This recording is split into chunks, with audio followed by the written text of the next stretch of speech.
ನೀವೇನಾದ್ರೂ MBBS ಓದಬೇಕು, engineering ಮಾಡಬೇಕು, MBA ಮಾಡಬೇಕು ಅಂತೆಲ್ಲ ಅನ್ಕೊಂಡಿದ್ದೀರಾ?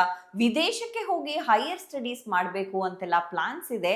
ಆದ್ರೆ ಇಲ್ಲಿ ಒಂದು ದೊಡ್ಡ ಸಮಸ್ಯೆ ಕಾಡ್ತಾ ಇದೆ ಅಂತ ಯೋಚನೆ ಮಾಡ್ತಾ ಇದ್ದೀರಾ?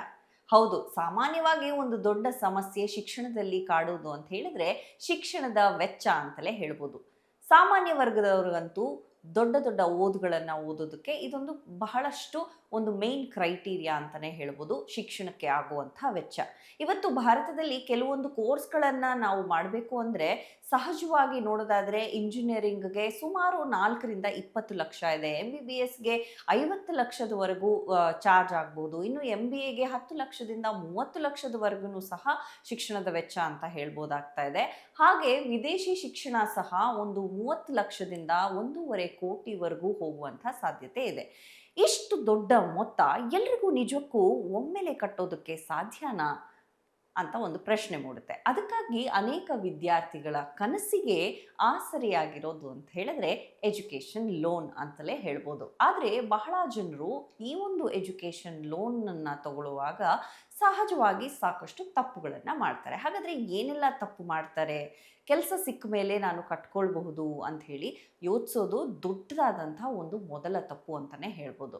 ಹಾಗಾದರೆ ಈ ಒಂದು ಸಾಲವನ್ನು ತೆಗೆದುಕೊಳ್ಳುವಂಥ ನಿಟ್ಟಿನಲ್ಲಿ ಎಜುಕೇಷನ್ ಲೋನ್ನಲ್ಲಿ ಯಾವುದು ಸರಿ, ಏನು ತಪ್ಪು ಅಂತ ಹೇಳಿ ಈ ಒಂದು ವಿಡಿಯೋದಲ್ಲಿ ನಾನು ನಿಮಗೆ ತಿಳಿಸೋದಕ್ಕೆ ಪ್ರಯತ್ನ ಮಾಡ್ತೀನಿ.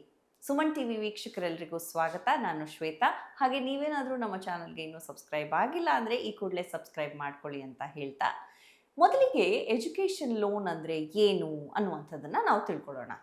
ನಿಮಗೆ ಸಿಂಪಲ್ ಆಗಿ ಹೇಳಬೇಕು ಅಂತಂದರೆ, ನಿಮ್ಮ ಉನ್ನತ ಶಿಕ್ಷಣಕ್ಕಾಗಿ ಬ್ಯಾಂಕ್ ಅಥವಾ ಒಂದು ರೀತಿಯಲ್ಲಿ ಹಣಕಾಸು ಸಂಸ್ಥೆಗಳಿರುತ್ತಲ್ಲ, ಅವು ನಿಮಗೆ ಕೊಡುವಂಥ ಒಂದು ಸಾಲನೇ ಎಜುಕೇಷನ್ ಲೋನ್ಗಳು. ಇನ್ನು ಓದು ಮುಗಿದ ನಂತರದಲ್ಲಿ ಈ ಹಣವನ್ನು ನೀವು ಬಡ್ಡಿಯೊಂದಿಗೆ ಮರುಪಾವತಿ ಮಾಡಬೇಕಾಗತ್ತೆ. ಇದು ಸಾಮಾನ್ಯ, ಬೇರೆ ಲೋನ್ಗಳಲ್ಲೂ ಹೀಗೆ ಇರುತ್ತೆ. ಇನ್ನು ಇದನ್ನು ಸಾಮಾನ್ಯ ಸಾಲದಂತೆಯೇ ನೀವು ವಾಪಸ್ ಬ್ಯಾಂಕ್ಗೆ ರಿಟರ್ನ್ ಆಗಿ ಕಟ್ಟಬೇಕಾಗುತ್ತೆ. ಹಾಗಾದರೆ ಯಾವ ಯಾವ ಕೋರ್ಸ್ಗಳಿಗೆ ಈ ಒಂದು ಲೋನ್ ಸಿಗುತ್ತೆ ಅನ್ನುವಂಥದ್ದನ್ನು ನಾವು ಈ ಒಂದು ವಿಡಿಯೋದಲ್ಲಿ ನೋಡ್ತಾ ಹೋಗೋಣ. ಯಾವ ಯಾವ ಕೋರ್ಸ್ಗಳಿಗೆ ಸಾಲ ಸಿಗುತ್ತೆ ಅಂತ ನೋಡೋದಾದರೆ, ಎಲ್ಲ ಕೋರ್ಸ್ಗಳಿಗೂ ಸಾಲ ಸಿಗೋದಿಲ್ಲ.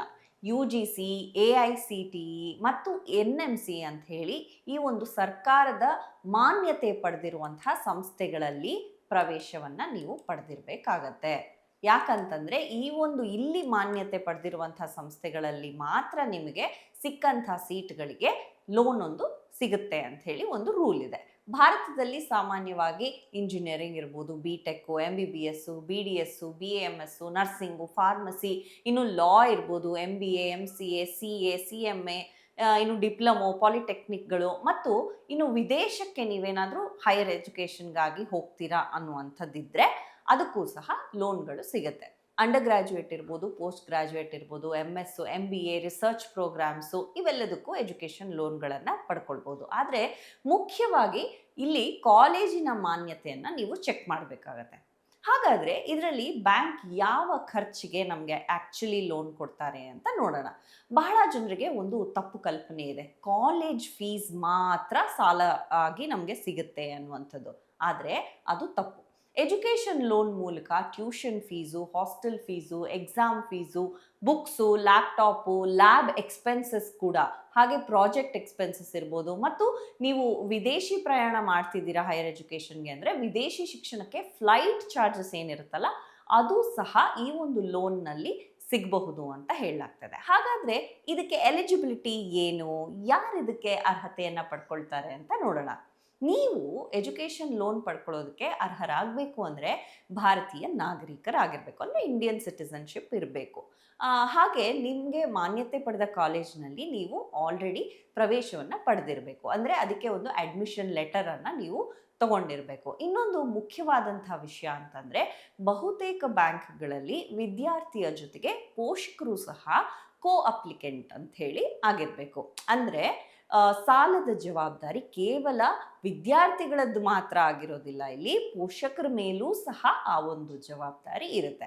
ಆ್ಯಂಡ್ ಎಷ್ಟು ಸಾಲ ಸಿಗಬಹುದು ನಮಗೆ ಅಂತ ನಾವು ನೋಡೋದಾದರೆ, ಸಾಮಾನ್ಯವಾಗಿ ಕೆಲವೊಮ್ಮೆ ಯಾವುದೇ ಒಂದು ರೀತಿಯ ಕೊಲ್ಯಾಟ್ರಲ್ ಇಲ್ಲದೆ ಸುಮಾರು 4 ಲಕ್ಷದವರೆಗೆ ನಿಮಗೆ ಸಾಲ ಎಜುಕೇಷನ್ ಲೋನ್ ಸಿಗಬಹುದು.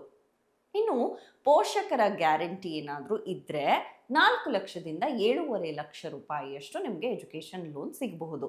ಇನ್ನು 7.5 ಲಕ್ಷದ ಮೇಲ್ಪಟ್ಟು ನಿಮ್ಗೇನಾದರೂ ಸಾಲ ಬೇಕು ಅಂತ ಆದರೆ ನಿಮಗೆ ಅವಾಗ ಆಸ್ತಿ ಭದ್ರತೆ ಕೊಡಬೇಕಾಗತ್ತೆ. ಅಂದರೆ ಏನಾದರೂ ಒಂದು ಕೊಲ್ಯಾಟ್ರಲ್ ಸೆಕ್ಯೂರಿಟಿ ಅಂತ ಹೇಳಿ ನೀವು ಕೊಡಬೇಕಾಗತ್ತೆ ಡಾಕ್ಯುಮೆಂಟ್ಸ್ಗಳನ್ನು. ಇನ್ನು ವಿದೇಶಿ ಶಿಕ್ಷಣಕ್ಕೆ ಕೆಲವು ಬ್ಯಾಂಕ್ಗಳು ಸುಮಾರು 1 ಕೋಟಿವರೆಗೂ ಸಹ ಅದಕ್ಕೂ ಹೆಚ್ಚು ಸಾಲವೂ ಸಹ ಕೊಡಬಹುದು ಅಂತಲೂ ಸಹ ನಮಗೆ ತಿಳಿದು ಬರ್ತಾ ಇದೆ. ಇನ್ನು 2026ರಲ್ಲಿ ಈಗ ಎಜುಕೇಷನ್ ಲೋನ್ನಲ್ಲಿ ಹೊಸ ಟ್ರೆಂಡ್ ಏನು ಗೊತ್ತಾ?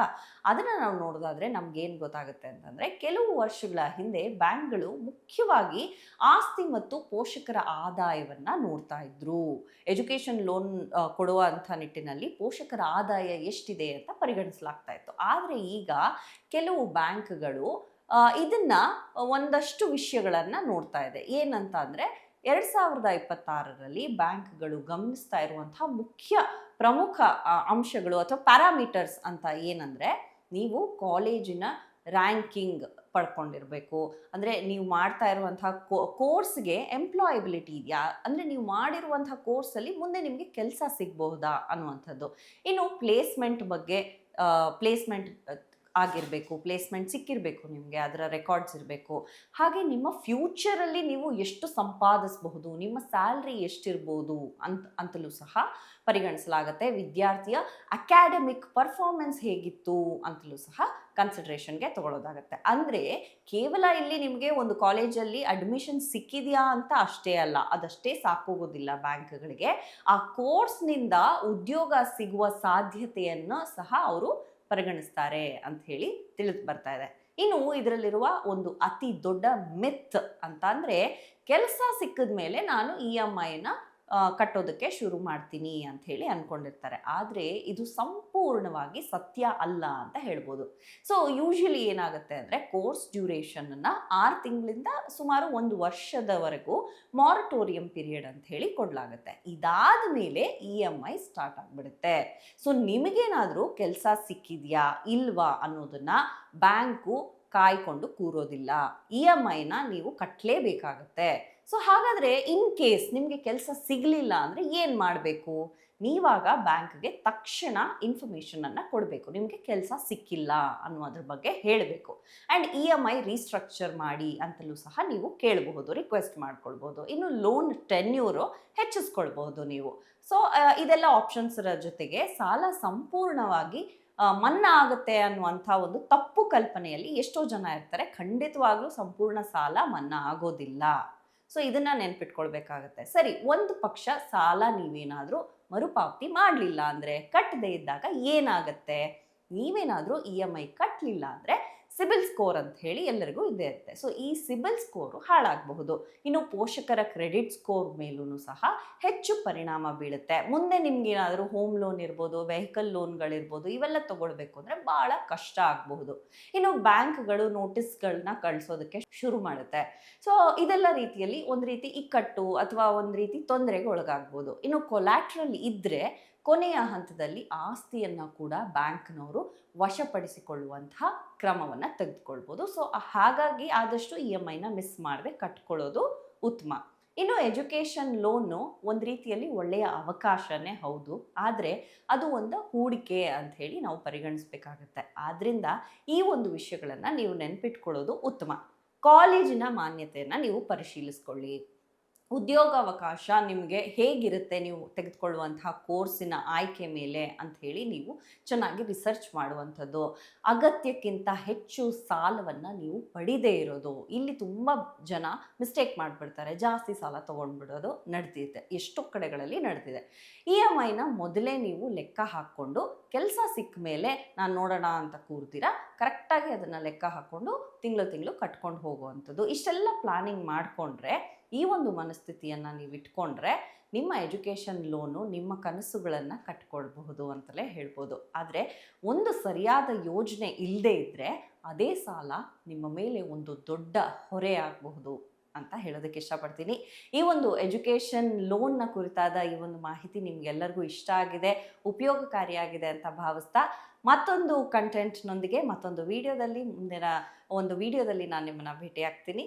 ಸೊ ನೆಕ್ಸ್ಟ್ ವಿಡಿಯೋ ಬರೋವರೆಗೂ ನಮ್ಮ ಚಾನಲ್ಗೆ ಸಬ್ಸ್ಕ್ರೈಬ್ ಆಗೋದನ್ನ ಮರಿಬೇಡಿ.